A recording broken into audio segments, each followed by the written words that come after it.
নির্ঝরের ভয়ানক হুঙ্কার শুনে বউ সাজে বসে থাকা ছায়া যেন কেঁপে উঠল। কাজী সাহেব মাথা নামিয়ে নিচু কণ্ঠে বলে ওঠেন, মেয়ে এত কান্নাকাটি করছে জনাব, বিয়ে কিভাবে দেই? নির্ঝরের ভয়ঙ্কর চাহনি দেখে চুপ হয়ে যায় কাজী। কবুল বল জান, দেরি করা আমার মোটেই পছন্দ না। দ্রুত বল কবুল, আর এই বিয়েটিকে স্বীকার করে নে। ছায়া কান্না করছে ভীষণ, কিন্তু নির্ঝর বিরক্ত হয়ে যায়। হাতে থাকা গানটা সোজা ছায়ার পরিবারের দিকে তাক করে। সেখানে তৌফিক হাসান, রাবিয়া বেগম আর তমা বসেছিলেন, যদিও ওদের ঘিরে রেখেছে গার্ডস। ছায়া উঠে নির্ঝরে হাত ধরে বসে, থামুন, তাহলে বল কবুল বল, দ্রুত, আমার মাথা আর খারাপ করিস না। ছোঁয়া। ছায়া হেসকি তুলতে তুলতে বলে, কবুল, কবুল, কবুল। আলহামদুলিল্লাহ মা, আল্লাহর কাছে দুজন বাধা পড়ে গেলে তোমাদের বিবাহ সম্পন্ন হলো। সবাই বিবাহিত দম্পতির বাকি জীবনের ভালো থাকার জন্য নির্ঝর দু হাত তুলে ছায়া হেসকি তুলেছে। পাশেই দাঁড়িয়ে আছে মিসেস চৌধুরী। ছেলের পাগলামি তাকে পাগল বানিয়ে দিচ্ছে। একজন প্রেসিডেন্ট এর এমন কাজ কখনোই মানায় না। নিজের থেকে 12 বছরের ছোট মেয়েটাকে কিনা জোর করে বিয়ে করতেছে, তাও নাকি ফুলের দোকানদারের মেয়েকে। তিনি সেখান থেকে চলে আসতে নিলে তৌফিক হাসান উঠে দাঁড়ায়। স্যার, আমাকে একটু ওই ম্যাডামের সঙ্গে কথা বলতে দিবেন? গার্ড, সরে দাঁড়াও। তৌফিক হাসান আনিকা বেগমের দিকে এগিয়ে যায়। ম্যাডাম, আমার কথাটা একটু শুনুন। আনিকা বেগম থমকে দাঁড়ায়। কি হয়েছে বলুন। আমি একজন সামান্য মালিক, আমি তা জানি। আপনি সবই জানেন। আমার মেয়েটাকে আমি খুব যত্নে বড় করেছি। দয়া করে দেশ প্রধানকে বলবেন আমার মেয়েটাকে যেন কষ্ট না দেয়। আনিকা বেগম তাচ্ছিল্য হাসেন। হ্যাঁ, ঠিক বলেছেন। দেখা যাচ্ছে আমার ছেলে জোর করেছে আপনার মেয়েকে, কিন্তু ভেতরের খবর কিভাবে বলতে পারি? আপনার মেয়ে হয়তো আমার ছেলেকে ছলচাতুর করেছে, জাদু করেছে। হয় না, বিষয়টা তো এমনই হয়। আর চিন্তা করবেন না, আমার ছেলের ভালো না লাগলে মেয়েটাকে আপনার বাড়িতে আমি নিজে এসে পৌঁছে দেব। আনিকা বেগম নিজের রুমের দিকে চলে যায়। তৌফিক হাসান সেখানে ঠায় হয়ে দাঁড়িয়ে আছেন। কি অদ্ভুত মানুষ, মানুষ সব এমনই হয়। চোখ দিয়ে অনবরত গড়িয়ে পড়ছে পানি। বাবা হয়েও মেয়েটাকে তিনি ভালো রাখতে পারলেন না বাঁচাতে। এই ক্ষেত্রে তার কিছুই করার নেই। বিয়ে শেষ হলে ছায়া নির্ঝরের সামনে তাকিয়ে আছে করুণ চোখে। ছেড়ে দিন ওদের, আমি কথা দিচ্ছি আপনি যা বলবেন তাই করব। দু হাত জোর করে কথাগুলো বলছে ছায়া।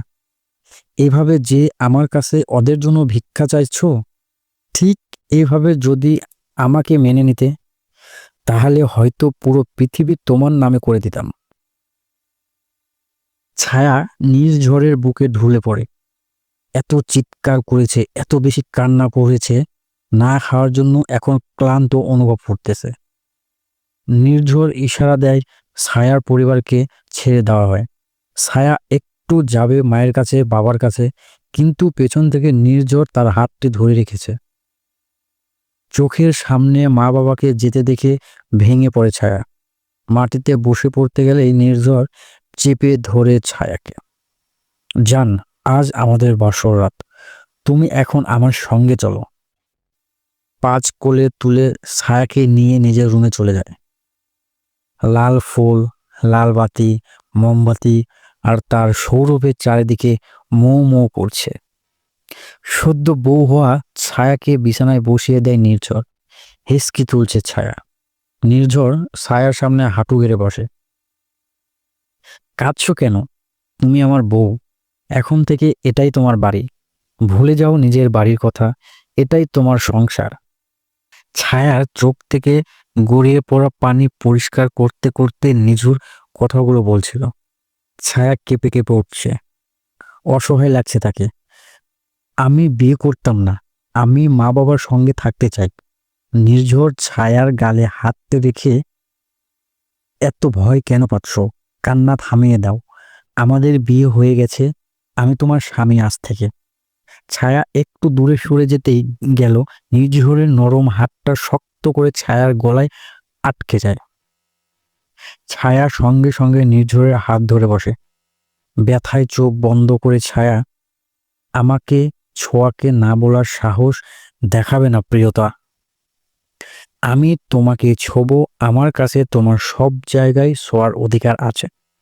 তাহলে আমার হাত সরাইতে চাইছো কেন? ছায়া কথা বলতে পারছে না, যন্ত্রণা হচ্ছে। তাও নির্ঝরের শক্ত হাতখানা নিজের গলা থেকে সরাতে চাইছে। নির্ঝর ছায়াকে বিছানায় ফেলে দেয়। ছায়ার শরীরের উপর তার সকল ভর ছেড়ে দিয়েছে। চোখ বন্ধ হয়ে আসছে ছায়ার। সেটা দেখে ছায়ার গলায় ছেড়ে দেওয়া নির্ঝর। ছায়া কাশি শুরু করে দিয়েছে। নির্ঝর তো নিরিবিলি দেখছে। কাশি কমলে ছায়ার মুখটা ধরে নিজের মুখ বরাবর তাক করায়। আমার বউ বলেই উষ্ঠ জোরে আঁকড়ে ধরে। নির্ঝরে সে ছাইকো নেশা দেখছে ছায়া। কোনো মতে এখন সাহস করছে না নির্ঝরকে নিজের থেকে সরাবে। নির্ঝরের ছায়া গভীর হতে থাকে। শরীর আঁচল সরিয়ে দিতে ছায়া আবারও কান্না করে দেয়। নির্ঝর যে গভীরে চলে গিয়েছে, তার যে নেশা হচ্ছে। মা, আমাকে সময় দিন, আমাকে সময় দিন। আমি নিজেই আর সময় নিতে পারছি না, তোমাকে কিভাবে দেই প্লিজ। ছায়ার কান্না ভেজা চোখ আবার মুছে দেয় নির্ঝর। এরপর ছায়ার উপর থেকে উঠে যায়। ছায়াকে ফ্রেশ হতে বলে, ঘরের বাইরে চলে যায়। নির্ঝর বের হতেই ছায়া গিয়ে ওয়াশরুমে ছায়ার ছেড়ে তার নিচে বসে পড়ে। এগুলো কি হলো আমার সঙ্গে? কেন হলো? আব্বু আম্মু, আমি তোমাদের কাছে যাব। ছায়া কল্পনা করে নিজের জীবনটা কত সুন্দর ছিল। মা বাবা, আদরের মেয়ে, ফুলের টোকাও পড়তে দেয়নি কখনো তার গায়ে। 1 মাস আগে লোকটা যেদিন তাদের ফুলের দোকানে এসেছিল, সেদিন থেকেই তার জীবন কেমন বদলে গেছে। উলটপালট হয়ে গেছে পুরো পৃথিবী। লোকটা তার সাজানো পৃথিবী ধ্বংস করে দিয়েছে। অসহায় হয়ে পড়েছে ছায়া। একজন প্রেসিডেন্টের সঙ্গে কিভাবে পাঙ্গা নেবে? এটা কি সম্ভব? নিঝর রুম থেকে বের হয়ে সোজা স্টাডি রুমে চলে আসছে। সেখানে একটি গুরুত্বপূর্ণ স্ক্রিন আছে, বড়, অনেক বড়। এখান থেকে মূলত সে পুরো দেশ শাসন করে। নির্ঝর গিয়ে একজন সার্ভেন্টকে কল করে। সার্ভেন্ট দ্রুত স্টাডি রুমে প্রবেশ করে। স্যার, বলুন। মিসেস লি, প্লিজ খাবার নিয়ে আসুন। আমার বউ না খেয়ে আছে। কাল থেকে এই দায়িত্ব আপনার। আমার বউ যাতে না খেতে থাকতে না পারে, এটা আপনি খেয়াল রাখবেন। জি জনাব। মিসেস লি দ্রুত কিচেনে চলে যায়। সারাটা দিন রুমেই ছিল রোজে। নির্ঝরের সঙ্গে ছায়ার বিয়ে হয়েছে, এটা সে নিজের চোখের সামনে কোনোদিনও সহ্য করতে পারত না। কি করছে মিসেস লি? জনাব, খাবার চেয়েছেন, তাই নিয়ে যাচ্ছি। নির্ঝর খাবার চেয়েছে? হ্যাঁ, আমি নিয়ে যাচ্ছি, আমাকে দাও। রোজি খাবার নিয়ে উপরে চলে আসে। স্টাডি রুমের দরজার টোকা পড়তেই নির্ঝর অনুমতি দেয়, এসো। রোজি খাবার নিয়ে প্রবেশ করে। তুমি খাওনি কেন নির্ঝর? রোজির কণ্ঠ শুনে বিরক্ত চোখে সামনে তাকায় নির্ঝর। তুমি কেন এসেছো? আমি মিসেস লিকে বলেছিলাম তুমি খাওনি। আমি খাবার দিতে এসেছি। ঠিক আছে, ধন্যবাদ। নির্ঝর খাবারটা নিয়ে সোজা নিজের রুমে চলে যায়। রোজি রাগান্বিত দৃষ্টিতে তাকিয়ে আছে। আতিক চৌধুরী রুমে বসে বসে পুরো দেশের সাংবাদিকদের কন্ট্রোল করছে। যদিও বিয়েটা একেবারে ঘরোয়া, কাজে আর বাড়ির লোক ছাড়া কেউ ছিল না সেইখানে। যদি দেশের সবাই জানতো তাদের দেশের প্রেসিডেন্ট মেয়ে তুলে এনে বিয়ে করেছে, তাহলে বিষয়টা কিরকম হয়ে যেত না? কিন্তু তারপরেও সাংবাদিকদের কাজ কি? প্রেসিডেন্ট ও নিরিবিলি বিয়ে করলো, পেছনে কারণ কি? প্রেসিডেন্ট হয়ে এখনো মালির মেয়েকে বিয়ে কেন করেছে? প্রশ্নবোধক বিষয় হয়ে যায়। অনেকে তো রোজিকেই নির্ঝরের বউ ভাবতো, তাদের ভাবনা সব ভুল প্রমাণ হয়ে গেল। স্বামী যে এসব আর্টিকেল মুছে ফেলেছে সোশ্যাল মিডিয়া থেকে, তা দেখে অনিকা বেগম এগিয়ে আসেন। কি করছো?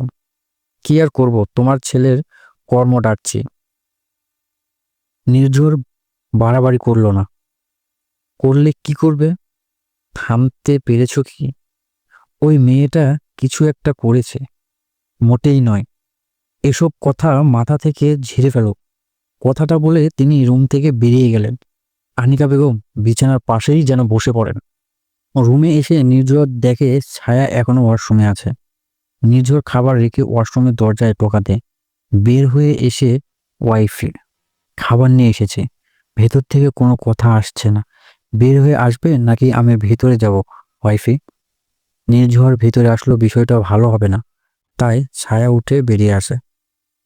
তার পরনে একটা সাদা শার্ট, শার্টের মাথা ধরে টানছে ছায়া। ছায়া জানতো না লোকটা এত বেহায়া। শুধু এই শার্ট বাদে কিছুই নেই, পরবে কি সে? নির্ঝর বউকে এত সে শার্টে দেখে নিচে ঠোঁট কামড়ে ধরে। ছায়ার কারণে ছায়ার কানের কাছে মুখ নিয়ে যায় নির্ঝর। ওয়াইফি, ও আর লুকিং সো। আর কিছুই বলে না নির্ঝর। এতেই ছায়া ভয় পেয়ে যাচ্ছে। নির্ঝর বউকে পাঁচ কোলে তুলে নেয়, বিছানা বসিয়ে নিজের হাতে খাইয়ে দেয়। নির্ঝরের ভয়ে সবটা খেয়ে নেয় ছায়া। ছায়াকে খাইয়ে একটি ঔষধ দিয়ে দেয়। এত করে ছায়া ঘুমিয়ে যায়। নির্ঝর এগিয়ে আসে, ছায়াকে বুকে নিয়ে সে বিছানায় শুয়ে পড়ে। আজ প্রথম রাত, যে রাতে ঔষধ ছাড়া তার ঘুম হলো। মেয়েটার চুলে মাতাল করা ঘ্রাণ আছে, সেই সঙ্গে আলাদা একটি প্রশান্তি। সে প্রশান্তি শুধুমাত্র সে উপভোগ করতে পারবে, আর কেউ তা পারে না।